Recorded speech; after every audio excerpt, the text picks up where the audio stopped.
All right, everyone, welcome back to the podcast. We are here with Bikes, Beers, and Burritos. And this week we have some special guests in store. With us, we have EJ and Mitch from EJ's training camp. We just got back from 10 days in Tahiti racing our bikes, and we're going to give you some behind the scenes about what went on. Dude, thank you so much for having us, man. I'm stoked to be here and tell all the stories of the fun adventures of the Tour of Tahiti, man. That was something else to say the least. Yeah, no doubt. Yeah, a lot more than just riding bikes. Yeah, I would say so. Mitch, how you doing this morning? Oh, you guys can hear me? Yeah, we're good. Yeah, just got back from a light ride. Just ready to talk to the performance bike crew about all the amazing special adventures we had in Tahiti and how much fun and how wild it got. So let's get into it. You guys want to tell the viewers what those Vinny shirts are all about? Oh, good call. Those red tanks you're wearing. Got these guys going? Yeah, we got these as representatives of probably the best cellular service there is in the world. It's Tahiti's national cellular service. Vinny. I don't know. Every time I would say it to local Tahitian people, they would kind of laugh at me because I think I was saying it wrong. And yeah, at every stage they just gave out tons of this Vinny gear, and it's like their version of AT&T. And so towards the end of the tour, we had so much of it, we just started wearing we were just like the biggest Vinny stands ever, just walking around in full Vinny outfit, and people were like looking at us like imagine somebody in the United States just wearing full AT&T gear and like waving at people. Like that's basically what I look like. Dude, when we were coming back at the airport in San Francisco, I got to the dude at the stand to like let me into the country and check my passport. He's like, "You must be with a group. I've seen a few of those shirts already." It's like, "Yep, we all got them." Yeah, it's mad funny, man. The Vinny stuff's incredibly funny. But the cell service and the internet connection, it's honestly not that good. Vinny needs to set their game up. Like it wasn't great while we were there. I think that's because we were trying to use an American version, and it just didn't work at all. Everyone there seemed to have service, so maybe we should have went with Vinny. That Wi-Fi was something else. How true that. What Wi-Fi? Yeah, there you go. It was living room specific Wi-Fi. It didn't work. No, it was, dude. It was the best in the bathroom, which actually ended up being perfect. It was because a lot of us spent a lot of time in the bathroom. Yeah. But no, yeah, that was an interesting situation. Yeah. Talking about spending time in the bathroom. Let's go ahead and get into that a little bit. Dude, well, yeah. Where do we want to go ahead? Yeah, sorry. Yeah, so basically, like the first question I sort of had for everyone is, what happened? Like, what were your expectations going into this race and this whole trip versus what actually happened? We want to start with you, EJ? You want to talk a little bit about that? I mean, my expectations were race-wise were pretty much met. You know, I went in there with the expectation of, hey, this is probably going to be some of the hardest racing I've ever done, which first day definitely was one of the harder races I've ever done. I mean, it was pretty savage. It was full gas, you know, and it kind of felt like the elastic stayed together for a while. Like I don't feel like that race snapped as early on as I thought it was going. Like I was under the expectation like the break would kind of be set 10 miles in, right? Like there'd be a break and then we'd just chill. It seemed like it kind of went on a little bit longer than I anticipated, and then the whole having to chase back thing made it extremely hard. You can watch the YouTube video if you want to see the full breakdown on that. I made a YouTube video on that, kind of explaining the whole race situation. But race wise, yes, it was pretty savage as expected. But the whole dealing with the health situation was not something that I even crossed my mind. I mean, after I think I made it to stage 3, and then after that, it was just a tumbling downhill of my health. And that was tough, to say the least. Like it was one of those instances where you're lying in bed in a foreign country, like, man, I really want to be home right now. Like sitting in that shower that ended up not really having much hot water, just wanting to be home in America in a nice warm shower was definitely a mental battle. But regardless of that, it was a lot of fun and definitely worth it. And like the nice part was all of us seemed to bounce back pretty quickly, for the most part. Like it wasn't like like I'm glad we didn't have like a flu or something that lasted like a week. Like it was like a miserable 48 hours, and now it's pretty much back to normal, just heavily depleted for for me at least. And for those of you that don't know, yeah, we got like basically stuff was coming out of both ends for a good 48 hours. And it was yeah, it was an experience. And now I won't eat cheese and lunch meat for a while. That's all that came out. So yeah, but I'll pass it over to Mitch to answer the same question. Oh, in my mind, I had like the quintessential paradise vision of Tahiti going into it. I thought like, because I've been to Hawaii when I was younger, and I thought we were gonna get off the airplane and there was just gonna be, and there kind of was. Granted, they do a good experience when you get off that airplane of serenading you with the music and the girls, but Yeah. immediately when I got off the plane, it was like I got hit with this this heat, the humidity that I've never felt before. I was like, whoa, like it's like getting wrapped in like a wet, hot blanket. And I was like, oh man, and this is like at night. I can't imagine what it's gonna be like tomorrow morning. And then like just slowly, like once we got in the van and we drove up out of the airport, because I kind of felt the airport was like a little bit lower than where the rest of like the town is. It's like right on the ocean. We drove like up into the town, and I was like, oh man, like it's kind of looks a little hood, like it looks a little I don't know, like I thought it was gonna be like Marriott and Hilton and big resorts, and it was kind of like I was like, oh man, like there's a pizza place, and there's another pizza place, and there's a pizza place that sells churros. and I was hitting the driver with like bad French, trying to make her laugh and stuff. But it just, the initial impression hit me pretty hard, and then yeah, just the environment in general in Tahiti. Like, the races were extremely hard. The races were so hard, but the environment is hard too. Like, you have to be hard to be in Tahiti. Like, and like EJ was saying, like the Wi-Fi was the best on the toilet.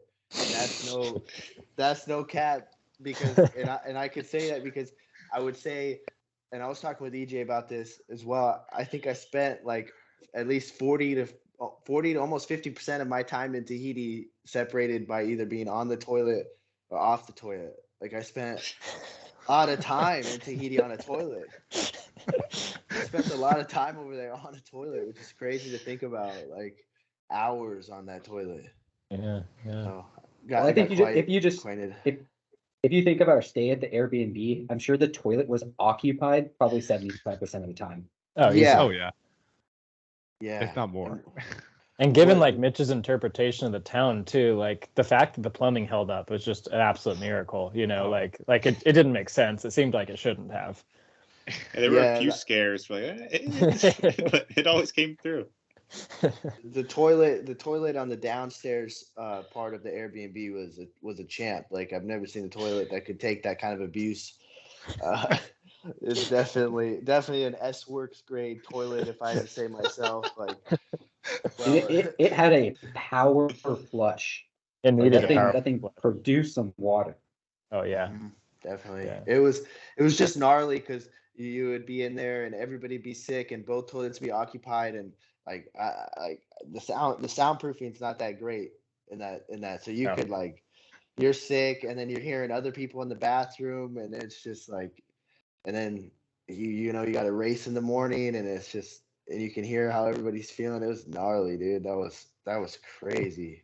I was thinking about that too. Maybe the biggest props go to Alyssa, because For one, Oh, only lady that tagged along dealing with all of us, and two, she's the only one that didn't get sick. So that's like, for a while there was a little bit of I felt like some of that, like sympathy sickness, right? Where like one person's sick and you're like, am I sick? Like I kind of feel a little sick now too, And she was a champ though, just like listening to us light that bathroom up in all sorts of different ways and just keep on going.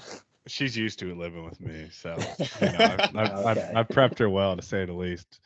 But no, that's something that I didn't touch on that Mitch brought up a good point. Like the soundproofing sucked. I mean, you're hearing everyone get sick and you're queasy and you're like, oh God, like it's got to put your headphones in. Like I just remember like sitting in my bedroom with my headphones on, just like, dude, I can't take it anymore, man. I felt like I was just in a white padded room. I thought I was just gonna start beating the walls, like it got gnarly. But yeah, Jeff, answer the question for us. What was your experience?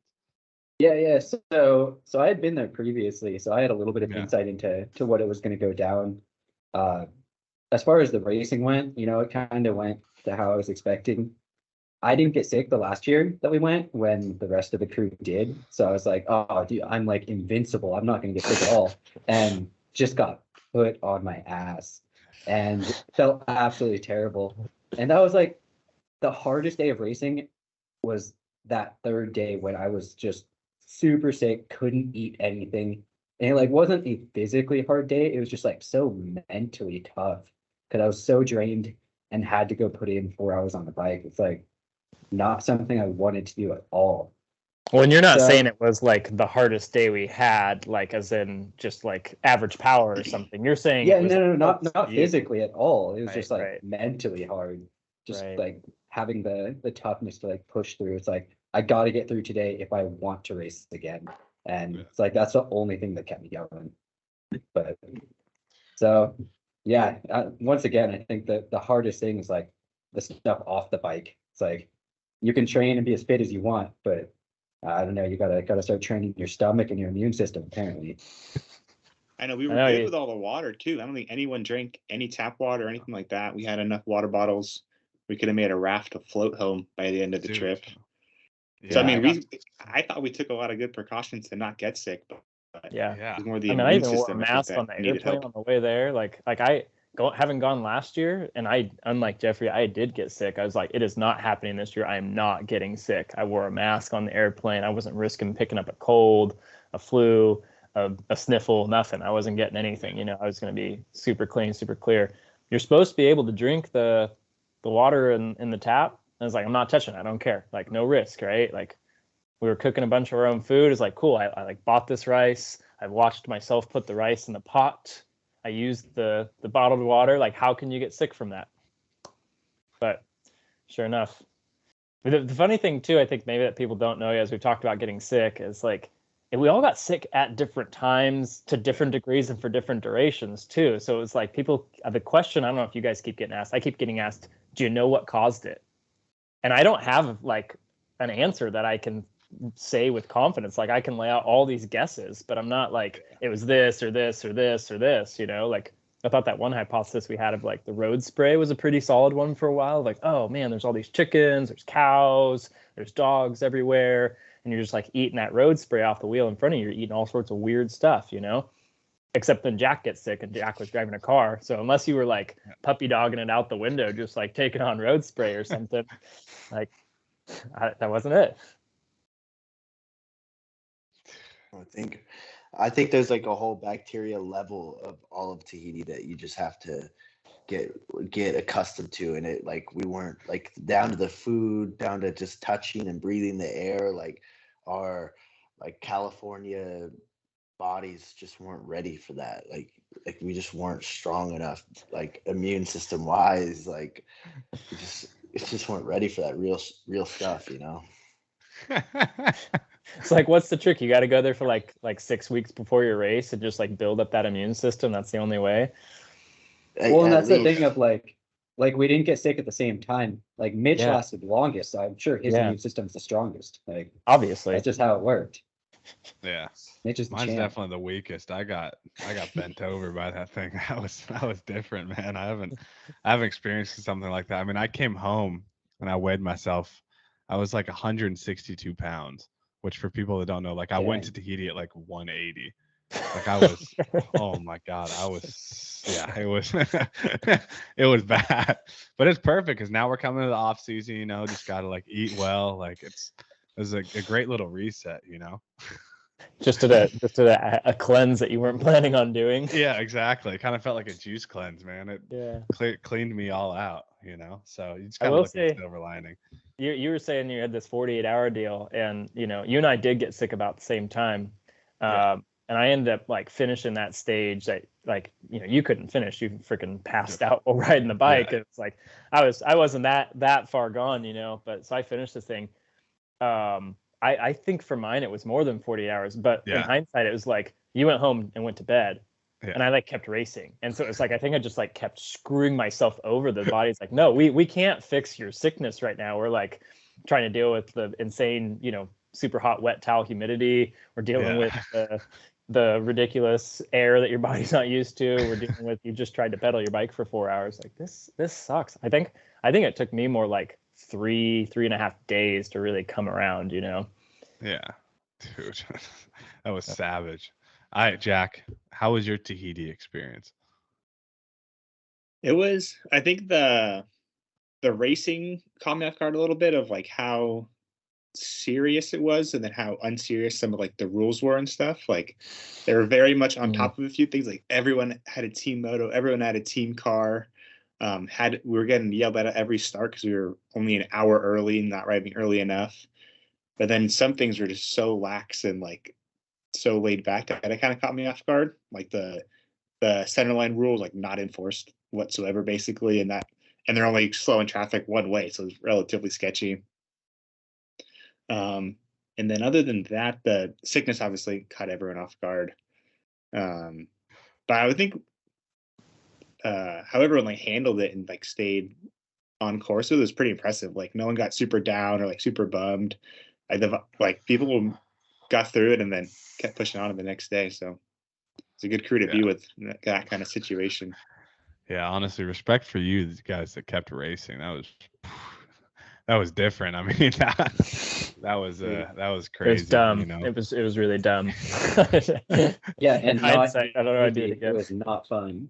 Yeah. Oh yeah, but then I got back and I got sick again. I don't know if you guys experienced that too. Like, I got like a really bad, just like another like 48 hours of just like fever, chills, all that. I think it was kind of the body being like, hey, I'm still not feeling okay from from that whole experience. But luckily now, last couple of days, starting to feel a little bit back to normal. But man, that was crazy. Like that whole experience. And from like a fitness standpoint, you know, I'm very new to like training and cycling and all that. It's very bizarre how quickly something like that can just tank your fitness, right? Like I came back and like I was like, okay, like, you know, took 5 days off the bike because of sickness, and like I was like, you know, I'll go pedal like zone 2, and my heart rate was like 20 BPM higher than where it was like previously. I was like, oh wow, like, you know, you just lose all that so quickly, you know, and like it's so crazy to realize how in touch we have to be with our bodies, you know, because all those nutrients and electrolytes and everything that you lose, like it doesn't just come back in one day, you know. Like I was like, oh God, like I went out for one ride when I came home and I was cramping, felt like shit, and I was like, dang, yeah, I'm still probably like not back to where I should be, you know. Like it's a crazy sport we do, to say the least. No doubt. No doubt. Dude, and then I want to hear from Jack. Like, what do you think made you sick? Because you weren't even riding. Like, we hypothesized, you know, the road spray and everything. Do you have ideas of what it was? No, I felt like probably from like Tuesday or Wednesday on, I started like a little bit like a fever coming on. But I was like, oh, I can't say anything. I can't complain at all. I gotta like keep these guys in check. They're all thrown up in the bathroom. Got to get them to the start line. And then I think Friday, it was the Maria day. I was feeling decent all day, and then when we had lunch in like that little cafeteria or whatever, oh yeah, the food was all right. Like wasn't super hungry, but then I got like so uncomfortably hot in there, just like the fever kicking up, and I was like, oh no. And then just sitting on the ferry on the way back, just kind of bobbing. I'm like, oh, I do not feel good. Like, I think lunch is going to come back up. And then we had to go like drop a few people off around town. It probably took us like an hour to get back to the house. And then as soon as I got there, just everything came up. So it kind of came like out of nowhere because it was probably like 3 days after all you guys. Yeah. And then I don't know if like the sickness that we all got after is like just lingering from that, which might have made like more of like a viral sickness that we all got. That just how our body all handled it. So I really couldn't guess because it wasn't the road spray. Because I was stuck in the car the whole time. But then Alyssa's the one, like, it just doesn't make any sense to. Super immune system or something. Yeah, maybe it's just a male thing. I don't know. It's like a male specific viral. Who knows? Dude, I don't know. That was that thing was different. That was I haven't really experienced. I mean, when I went to Dubai, I got something pretty similar, but it wasn't like, I don't know. Maybe it's just something with traveling to foreign countries. Maybe Mitch is onto something. You know, it's just one of those things. We got to go early. Like I think 6 weeks before next year, if we go back, like get it over with. Yeah. We'll lose our 15 pounds, come in at race weight, be dialed in, ready to go. You know. Yeah. Did you guys? Yeah, going heavy. Did you guys all get sick after you came back as well? Like once you came back home, like did you guys all got sick as well? Yeah. Like a First couple days, like four days or so. Yeah. Until after that weekend.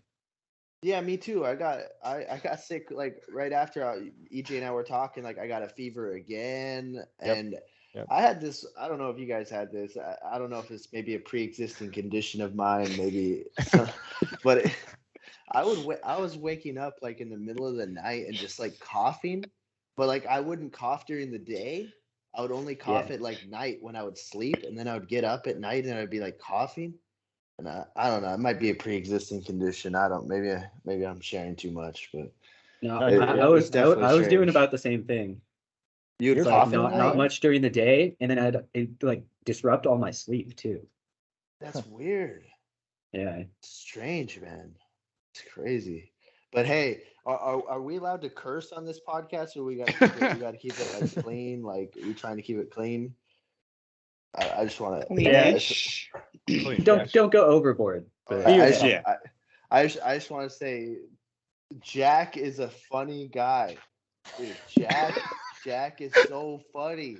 Dude, Jack's vibe is like so like, dude. Every time I'm around Jack, don't take this the wrong way, but dude, I'm just like, oh yeah, dude, Jack's here. Like we gotta do some fun stuff. Like, dude, Jack is so funny.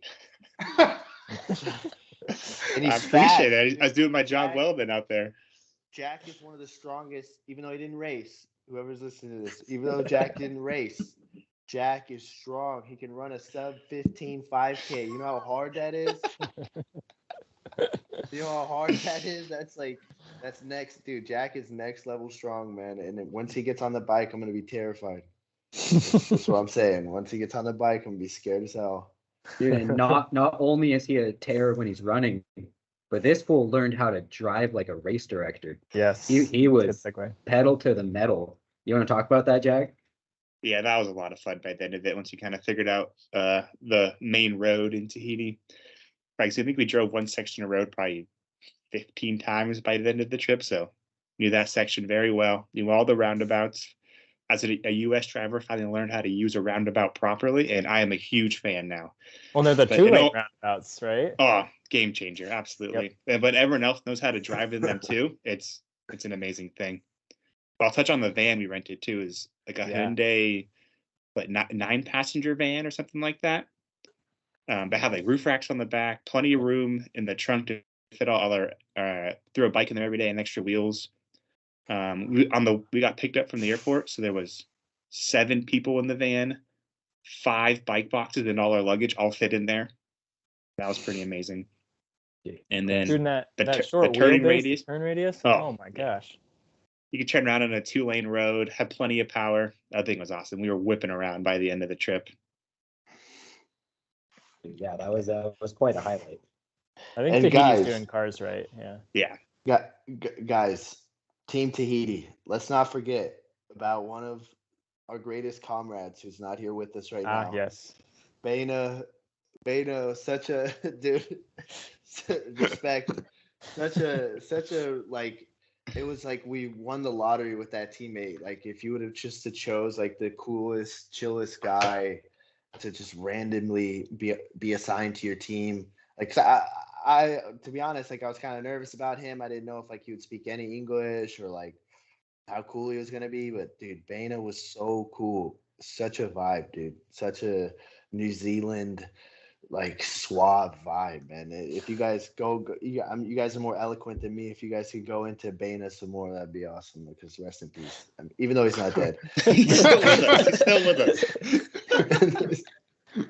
Well, I guess we could say like we just randomly acquired Baina. Like the race organization reached out and they're like, hey, there's this dude here. He's from Samoa and he needs a team to race on. Would you guys mind taking him on? He speaks English. And we're just like, me being what this uneducated Americans, like I don't even know if they speak English in Samoa, so I have no idea. Like sure, like he could speak as much English as I speak French, which is about 7 words.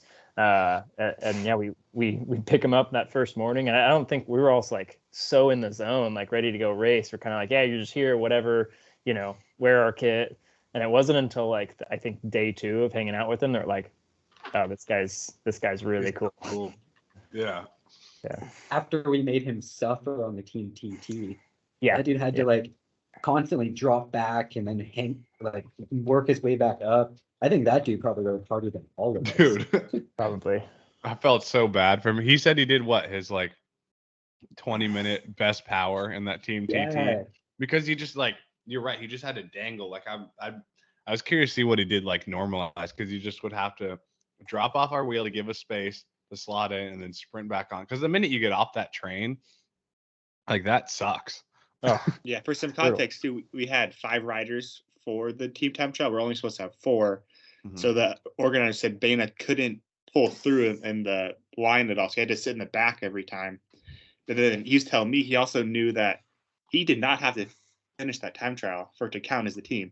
So his motivation quickly sunk once he's like, this is really hard. I don't have to finish this thing. But he's a trooper. He hung on for I think probably 60% of it. So he was strong. I think half of the reason for me at least why that dude turned out to be so seemed so cool is once we started talking to him and hanging out with him, he wasn't staying with us. He was staying somewhere else. So he'd ride over, meet up with us after going and getting a Thai massage or whatever, just down the road getting Thai massages. But yeah, he was super humble, super relatable, super good at conversing or having a good time talking to him. And it wasn't until days in that we find out the dude's a medical doctor. He's literally an ER physician. And just to be able to present and communicate and be sociable and simultaneously know that you're the absolute smartest person in the room, which just for me, it was kind of mind boggling. It made him that much cooler, Yeah. That's and he's what, 28? Yeah, 27, 28, like that. And you're a doctor, practicing? That's amazing. Hats off to him. Shout out Baina. That's also awesome. Also, I just pulled up just so you guys know.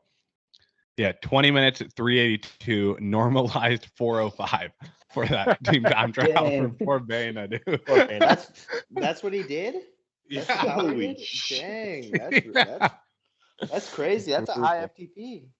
Well, yeah, but to look at the normalized difference of plus 30 watts, that just shows how much he was just spiking. I'm looking at the power profile. Poor guy was just just trying to, because like we said, he had to give us room to slot in, right? He wasn't going to cut us off. So it was he just had to close the gap again and again. Yeah. It sounds like a freaking torture, dude. I think too, the dude, kind of knowing that he was sort of a guest of ours and that we were doing him a solid, he definitely went way out of his way to take care of us and support the team. No expectations for himself, which was just super awesome. There were quite a few days where I'd be like getting shelled a little bit on a climb, just not feeling it, and Bana would just like fall out of the group and tow me back in. You're like, dude, you didn't have to do that. You're barely hanging on yourself, like, and he just kept on doing that. So yeah, super cool guy. Rest in peace. Like. Yeah. See him again someday. Like I know. I hope we see him again sometime. Like, I don't want to just like, I don't want to just never see him like again. Like, I want to reconnect with him, ride with him some more. It was awesome. Yeah. We got to go to New Zealand. Oh, down. Something I was thinking, Jack mentioned one of the things he was talking about, that expectations, like, the center line. That's something I've seen some comments coming around on too. The center line thing would be kind of fun to talk about. I know I've seen some people ask, like, wait, what was the rule with the center line? And it looks so trafficky. It looks so bad. Jeff, what was your thoughts on like the center line and generally the traffic and all that? So coming from last year, we realized basically there's no center. Like they say it's enforced, but you can cross it as much as you want. The different thing this year is they actually had like a UCI commissioner come in from France. So they're like, well, we're going to actually enforce things and we're going to be super strict about it all. And I don't think anything changed at all.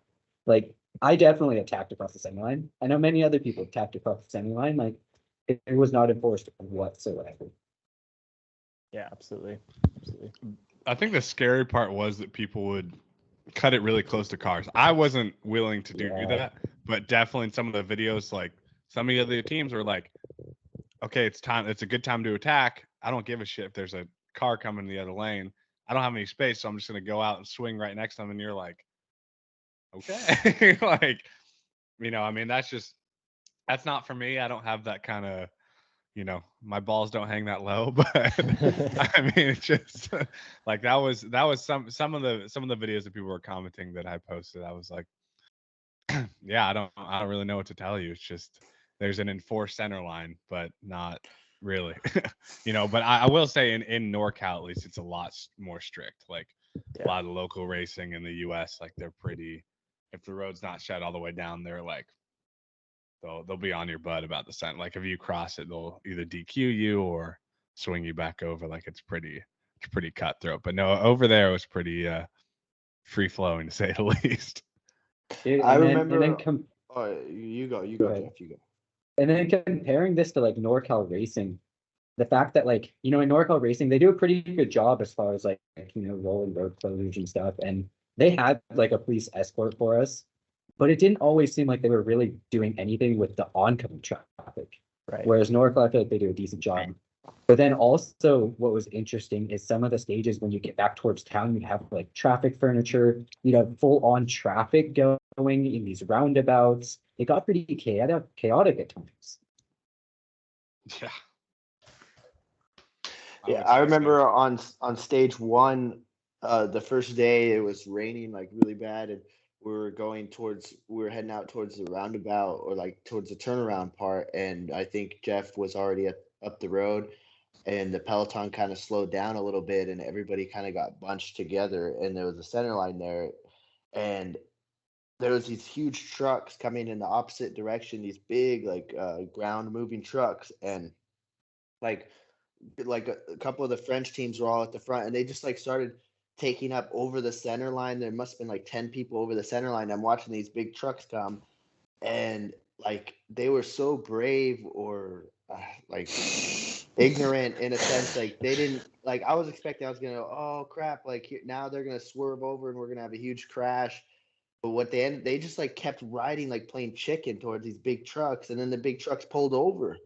And I was like, damn, that's crazy. Like they just like asserted themselves onto those trucks. Like it kind of sketched me out. I was grabbing the bars quick because I was thinking they're like gonna swerve over that center line at the last second to try and dodge these trucks, but they just were like, the trucks stop for us. It's our race, I was like, man, salute to you guys. I'm over on this other side of the center line hitting these potholes, like just hella scared. Yeah, man. See, I'm kind of with Mitch on that one. Like I was noticing that too. And aside from the center line enforcement, I think just like the general vibe with the traffic is like, I mean, Jack, you can probably speak to this better, but it seems like in the US, if something happens in front of a car, the car slows down. There, the cars and vehicles, the mopeds, whatever, they don't slow down. They just all squeeze. Like everybody just trusts they're all going to fit, and they just keep on going. And I think I would suspect, like, if you're like raised Tahitian or maybe raised French and you're used to like the cars just kind of move and it sort of ebbs and flows, that you kind of don't worry about going head on with a car because it's like the car's job to kind of get out of your way. And kind of got a lot of that where you're like, well, this person's about to do a header. Because in the US, the car's not going to move, right? Like you're going to die. And there, the car's always going to like just scooch over. They're not slowing down and pulling over. They're just going to scooch over a little bit and everybody fits on through. And it's like, just, I don't know, kind of probably similar to like the, getting sick over there. It's just, we're not used to it. We're not used to that either. Like, yeah, I think with all the motos out there or all the scooters, it's just chaos all the time because there's probably pretty equal 1-to-1 cars to scooters on the road at all times. But I did want to shout out our team scooter driver. You guys can talk about him a little bit, but that dude was awesome. Robert, man. So for everybody that probably couldn't really see it in the videos, I noticed because GoPros are facing forward, but how feed worked in these races is they don't do a feed zone, and each team got one or possibly two motos, and so your moto, you actually kind of had to have a moto strategy every day. Like if you've only got one moto and you put a man in the breakaway, you want to make sure your man in the breakaway can get water, but that means everybody that's in the field isn't getting water. So then it becomes kind of a negotiation with other teams to get water. But all that to say, like the procedure there in Tahiti is go to the back of the field, raise your hand, raise your bottle, and then the race commissioner comes on the megaphone and calls your moto up to come feed you. And Robert, king of the sticky bottle, like maybe too good at sticky bottles, to be honest. Like the number of times that he threw me back into the peloton and I had to grab brakes because he just tossed me into that field. I was like, hey man, I don't need that much. Like that's a big toe. But he came in so clutch. Constantly. Dude. He was awesome. But I do want to touch on that. That was like a weird thing for me because that was my first experience of doing feeding like that, right? In NorCal, for y'all that don't know, we just have like a feed zone. You pass people who are, standing still in the feed zone, you grab a bottle, whatever, it's always going to be there. But it's definitely something I didn't prepare very well for because Jeffrey went in the break on that first day, right? And then I realized I was like, oh man, I'm pretty much out of water, but I can't get to the moto, right? Like that strategy that you were talking about, like it becomes very apparent because I'm like, well, I still got 40 Ks to go and I'm in this chase group, like doing some pretty hard work, but I'm really thirsty and out of water. And, what do you do? Like, you got to prepare better for that, So it's definitely like a whole different aspect and strategy that I just didn't even think of. Yeah, 100%. I think with like a NorCal style feed zone, you know where it is on the course and you're coming up to it regularly. This was like the thinking you had to do is like, I don't need water yet, but if the race is about to evolve or change, maybe I need to go get water for me and the team right now. Yeah. Or, but at the same time, you're also like, am I allowed to take on water right now? Because there's, you can't take feed in the first certain number of Ks, can't take feed in the final number of Ks. I will say, yeah, I don't think those rules were actually enforced, but yeah, pretty funny. Yeah. Jeff, what sort of other stuff did you want to like hit in here? Yeah, I wanted to get some of the just like the fun, the behind the scenes antics and stuff too. Yeah, so outside of racing a little bit, we're bikes, beers, and burritos here. So there were not very many burritos in Tahiti, unfortunately, but we did have at least one meal, pizza. I don't know how many times I probably ate four whole pizzas or something the whole trip. Pizzas and baguettes the entire time. Pizzas and baguettes. Yes. Not too bad. But you guys want to touch on what these pizzas consisted of? They're kind of deceiving. You got margarita pizza, you got the classic pizza. Might not be what you think. Mitch, you got to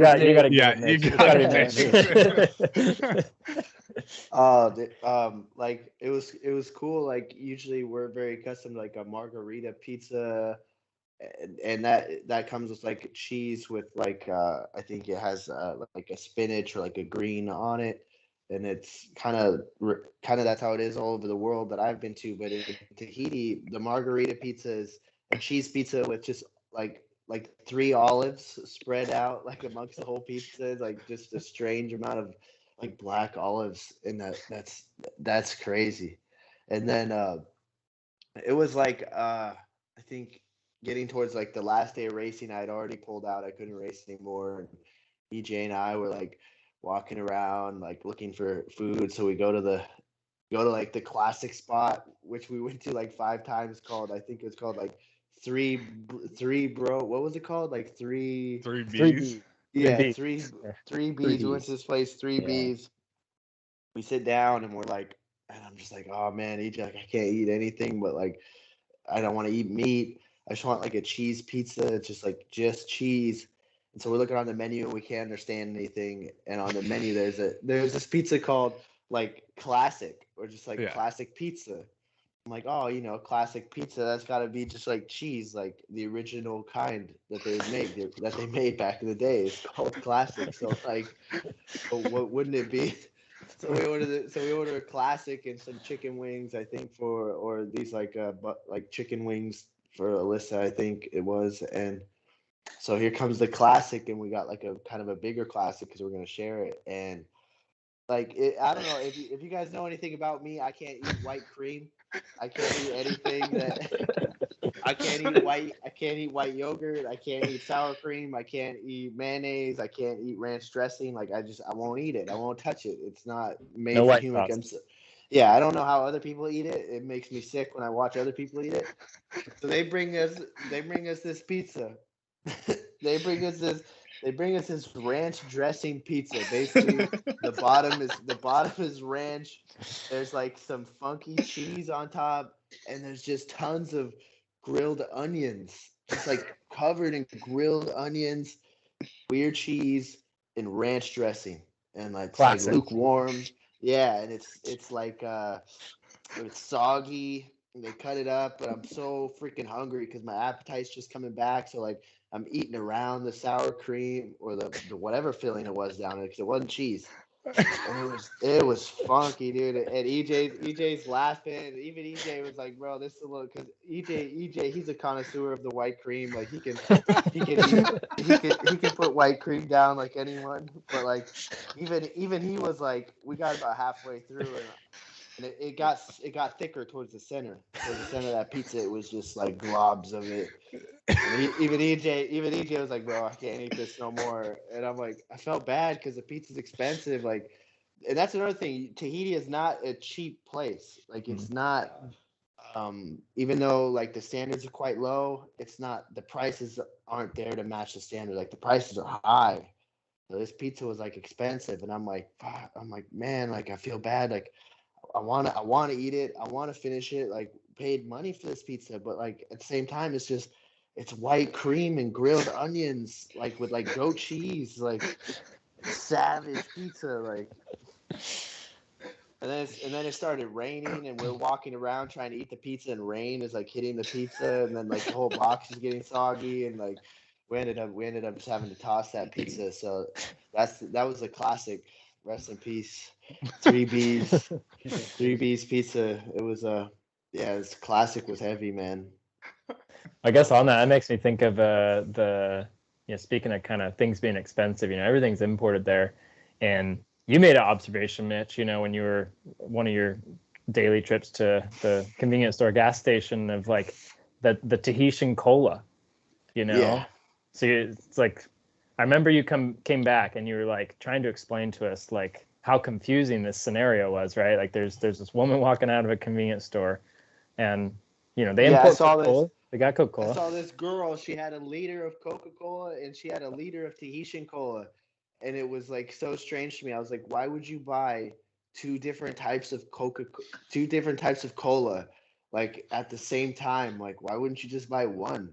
Like, you're gonna buy Coca-Cola and you're gonna buy Tahitian cola, and then you're gonna like what? Like, drink one, and then they like. So I came up with a theory, was that like what they do is, and I don't know if it's offensive to say, but they take the Coca-Cola and they pour Coca-Cola half in a cup, then they pour the rest with Tahitian cola to make the Coca-Cola last longer, because Coca-Cola is more expensive than Tahitian cola, but it's all expensive, but it's just a way to like ration out that Coca-Cola, because God forbid you drink Tahitian cola in Tahiti.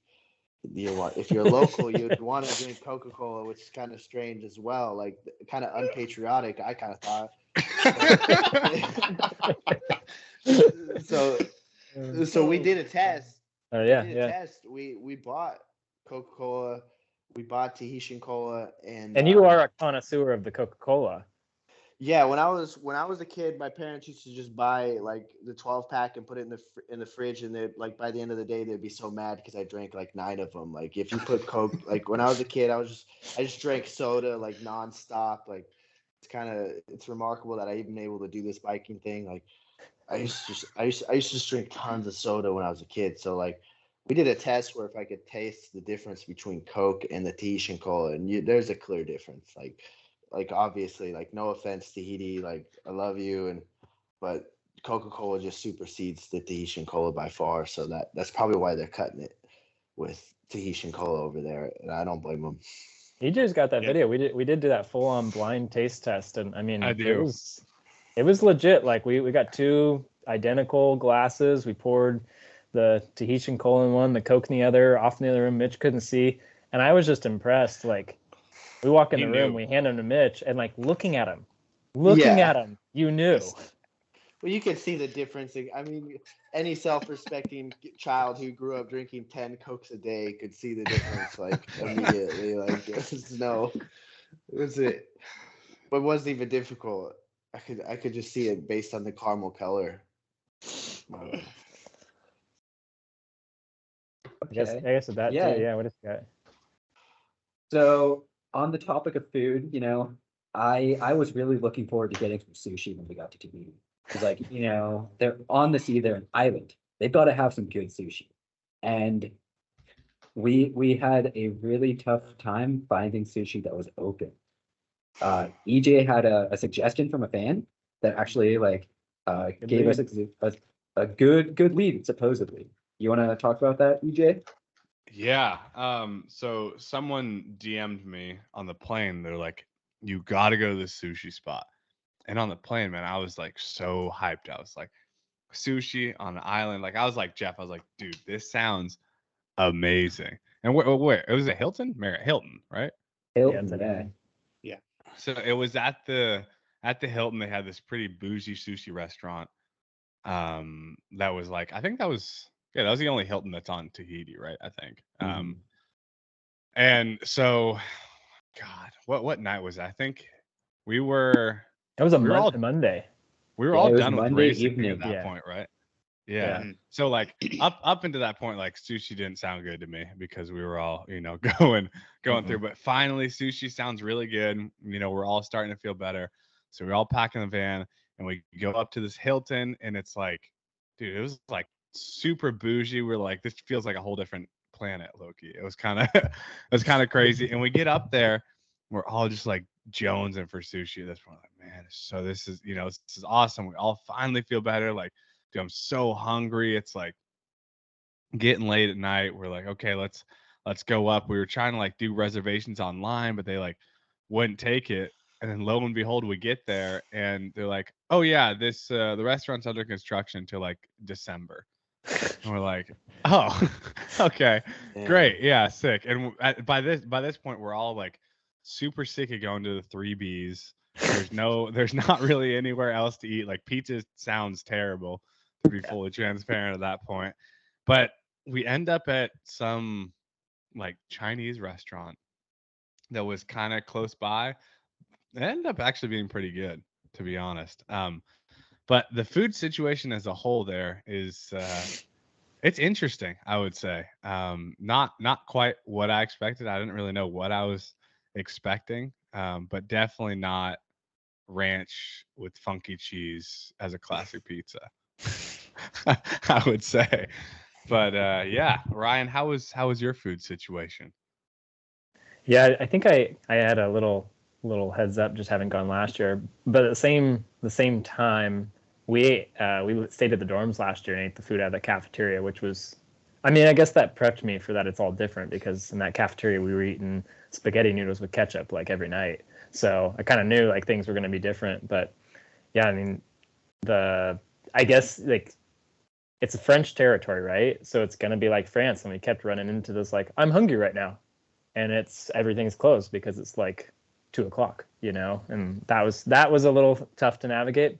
I think in that case of sushi too, it's a Monday and then, some restaurants are closed on Mondays or whatever, but it's pretty funny, like going to that Chinese restaurant. We went there on a referral from like the concierge of the hotel. I'm like, this has to be good, right? This is the fanciest hotel I've seen. And, that concierge got to know what's up. They're like, oh, it's a Chinese restaurant. It'll probably have sushi. And I don't know why I didn't really think twice about that statement, but we go off to that Chinese restaurant and park and roll in, and EJ and I goes and sit down and like, oh yeah, look, there's a whole sushi section in the menu. This will work. This is going to be good.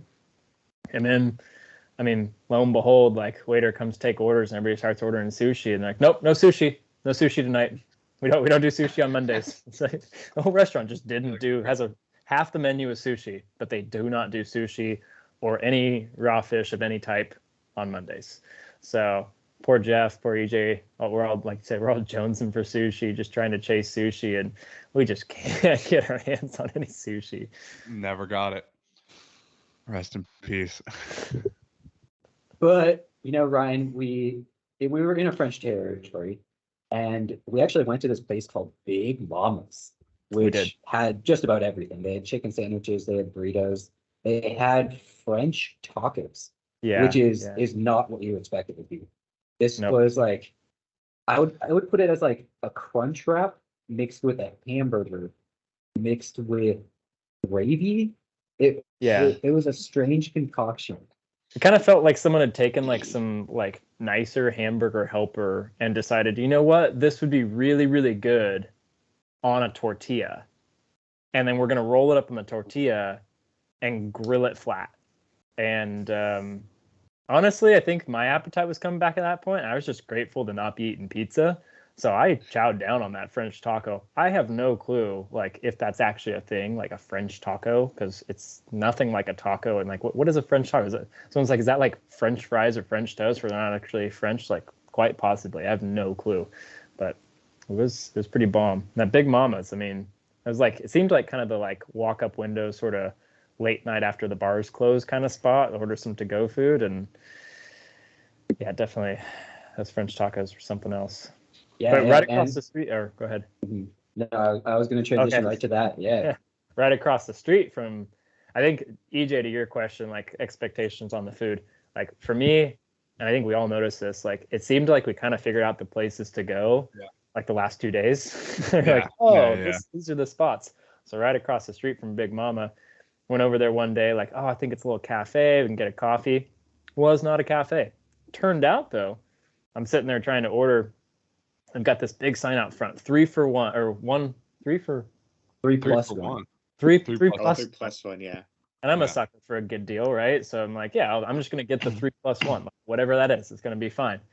And we've been eating like baguettes every day that we've been picking up at the gas station, and these baguettes are like subpar, below average. So we're real sick of baguettes. I can't do they just get hard overnight. They're disgusting. Can't do any more baguettes. So I'm here getting this 3 plus 1 deal at the place, not knowing what it's going to be, just totally blind. And the lady grabs a baguette and puts it in the bag. And I'm like, okay, so it comes with a baguette. And then she grabs another baguette and puts it in the bag, and then another baguette and puts it in the bag, and then a fourth baguette and puts it in the bag. And I was like, gosh dang it, I just ordered a deal for 4 baguettes. The last thing I want right now is any more baguettes.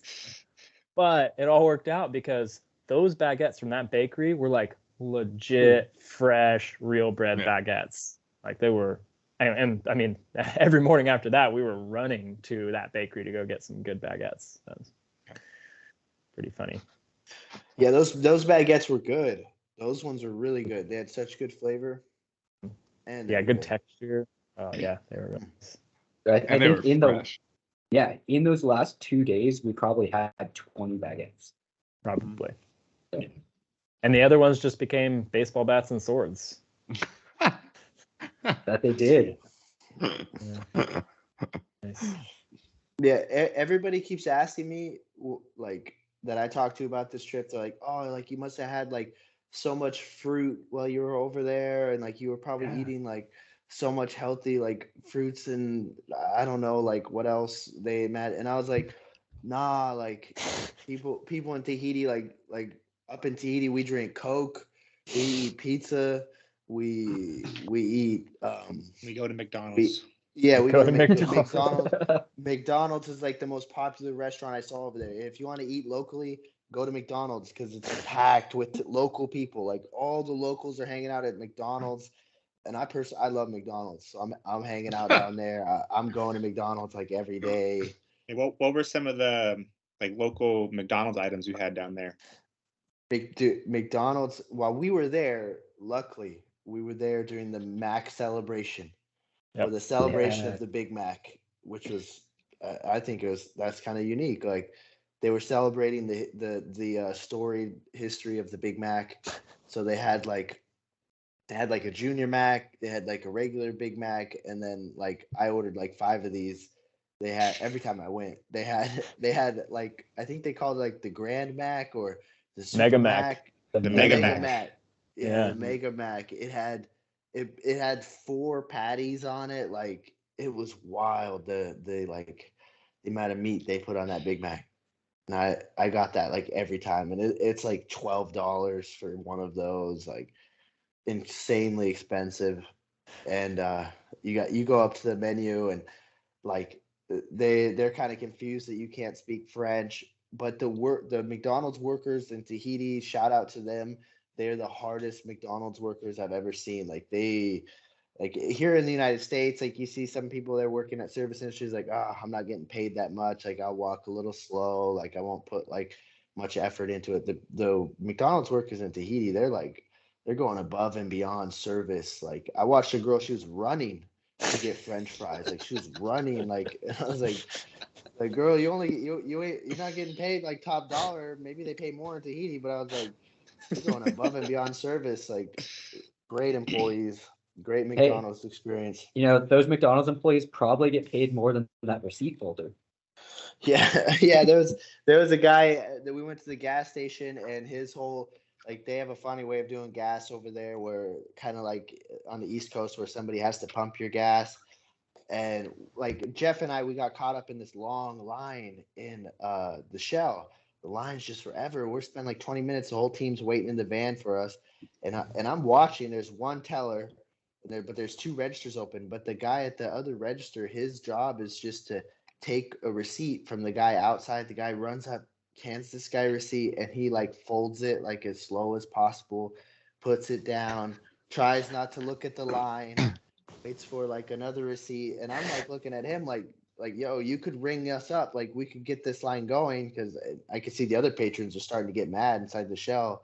But his whole job was he was just folding receipts. Like I was like, you could do that, and like in the United States at least, like I know in the United States they want him to be servicing customers and doing that at the same time. Like there's really no excuse. You could be doing that, but like over there, very relaxed mood, very chill. Like I don't need to do this fast. Like we're just hanging out. Like you want to go get a pizza? You want some Coke? Like what's going on? Yeah, and so I think we're approaching the end of this episode here, but I think we need to hear one more story, and this is to be from you, Mitch. You saw all these Tahitian riders wearing socks, and they were these like Tahiti socks, super cool, white. I think we need to hear your story about going and looking for these socks. Oh man. I kept like kind of I kept kind of annoying. Like I don't know, when I want something, I kind of press on it a little bit. And EJ knows this. Like when I want something, I kind of just like keep on.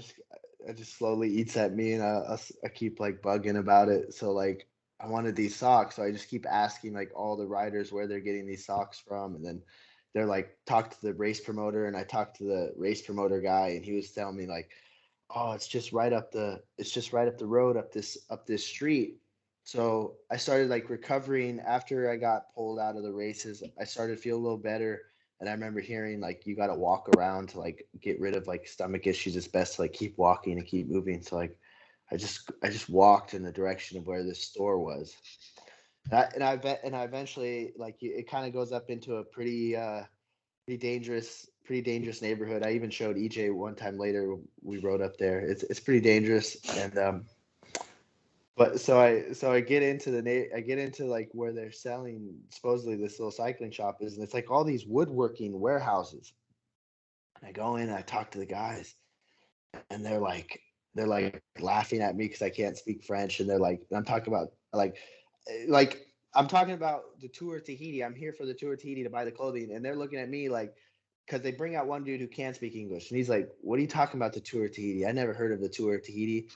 And it's like right down the road from where they just had the road closed down like 5 times for 5 of these races. I'm like, the big thing that closes down the main road that you have to get to work to like every day, that bike race where everybody's like fucking freaking riding on there. Like, what do you mean you don't know about this? And then finally they're talking, going back and forth. And he's like, oh yeah, let's go ask this guy over here. And we go find this guy, and we find him. He's over there like pretending to be working like in the wood shop. Another receipt folder. Yeah. And he's like, come up. He's like, oh yeah. Like, he looks like incredibly scared when he sees me too. This dude looks frightened when he sees me. He's like, come upstairs and see. Like, I got a little bike shop up here. This other dude's all translating this. And we go up and we go above this like woodworking shop, a place where you wouldn't even think they would sell cycling clothing. I go up there and he opens this little door, and inside is like the size of like maybe a little bit bigger than a bathroom in a nice house, like a nice house bathroom. Like, he's got all this cycling clothing, and it's like the warehouse below is really dirty and covered in like wood scrap stuff. But upstairs, like, there's this cool little cycling shop that sells apparel, and he's got like posters of the Tour of Tahiti on the wall, and I'm like, yeah, the tour, like, you guys don't know what I'm talking about, but here's posters of it, like, kind of weird, like, yeah. And so he's like, we end up going around. I get like all the things I want, and he's like, and I know I kind of messed up. I didn't bring cash, and I pull out my card, and the dude's heart like breaks. He goes, oh no, like we can't do card. Like, we don't have a card reader. Like, I'm trying to say Venmo. He's not know what I'm talking about. And the one dude, he's like, you gotta drive with this guy who's really scared. Like, he's really scared of my presence. You gotta drive with him down to the ATM. And I'm like, oh man, this is sketchy, but I'm here for a sketchy time. Like, I'm in it. Like, so I get like 2 miles away from the house by yourself. So why not keep it going, right? I'm in it. Committed. So I get in this car with this guy, this van, and he's like, I'm starting to get the vibe that he's more scared of me than I am of him, which is like really kind of off-putting. And so we start driving, and he's like, he turns on the radio, and it's like blasting like girl music, like loud, like Taylor Swift type music. And then he looks over at me like really ashamed, and like quickly changes it to like other music. And he's flipping through the radio while we're driving, and he's looking over at me for approval of each station as he's going through, which I find it. And like, I'm trying to kind of control the moment, so I'm like, he's like turns on to one station. I don't know what kind of music it is. I'm like, nah, like that ain't it. Like, and then he turns it on. Like, he finally gets one where it's like Bob Marley, and it's like, could you be loved? And I'm like, all right, like, yeah, we'll vibe with that. He's like gripping the steering wheel, just scared as hell with me in the car. And he has the cycling clothing with him. I'm gonna go to when we get there. I'm gonna go to the ATM and pull out French money out of the ATM. So we get to the ATM, and he's like pointing at that's where the ATM is. That's where the ATM is. And while he does this, he has the cycling bag like tied around. He had done this, I think, when I step out to go to the ATM. He had taken the bag with the cycling clothing and tied it around like the seatbelt put in. It's like, or the clip in where you clip in the seatbelt, he had tied the bag around there. So I go and I get the money, and I come back, and he's like super happy. Like, I actually like got money. Like, I didn't just like rob him straight up or something, because he was so scared of me for some reason. And I hand him the money, and he's like goes to hand me the bag, but he forgot because he's just so scared, and like kind of like I don't know what he was thinking. He's like trying to pull the bag, but the bag's still wrapped around the seat thing, and he's like oh sorry, let me like untie this. And then he finally hands me the bag, and like and he just like drives off as fast as he can. Like he like succeeded. Like he finally one of these Americans didn't just rob him at gunpoint like you normally do. I don't know what like. And I was thinking later, like when I had got out to the ATM, he thought I was gonna just like once we got to the ATM, I was just gonna reach over and grab that bag and just run. Like that's why he tied it around that thing. Like it made me really think. I was like, man, this dude like was so scared of me that I was gonna rob him. And I've never really been in a position of power like that in my life. Like, people were scared that I was gonna rob them. I was kind of walking with like a little I was kind of walking with a little swag in my step. After that, I was like, dang, like I was like, I never had people scared of me really in my life. Like this dude was thinking I was gonna rob him. I was like, man, like I'm a G out here in Tahiti. Like, yeah, I was like, don't disrespect me. Don't be looking twice at me, you know, like. Vinny. Yeah, I was out here in my Vinny shirt, you know, like. I think in my mind I'm the most least threatening person. This dude was scared of his life of me. It was fun though, fun time, fun experience. I mean, and the whole trip was great. I think we all enjoyed it, despite getting sick and spending most of it in the bathroom. I think we all had a great time, and Definitely I think that's a great way to end this episode. Go ahead and listen. We have a few previous episodes. You can go ahead and listen to those too. If you want to learn more about the actual racing, EJ is still producing videos and has them all up on his YouTube channel, EJ's Training Camp. So go check those out, give them a review, and thanks for listening. We'll catch you guys. Thanks for having us. Thanks for having us on, guys. Really appreciate it. Thanks for coming on. Definitely. Thank you guys. It was a good one.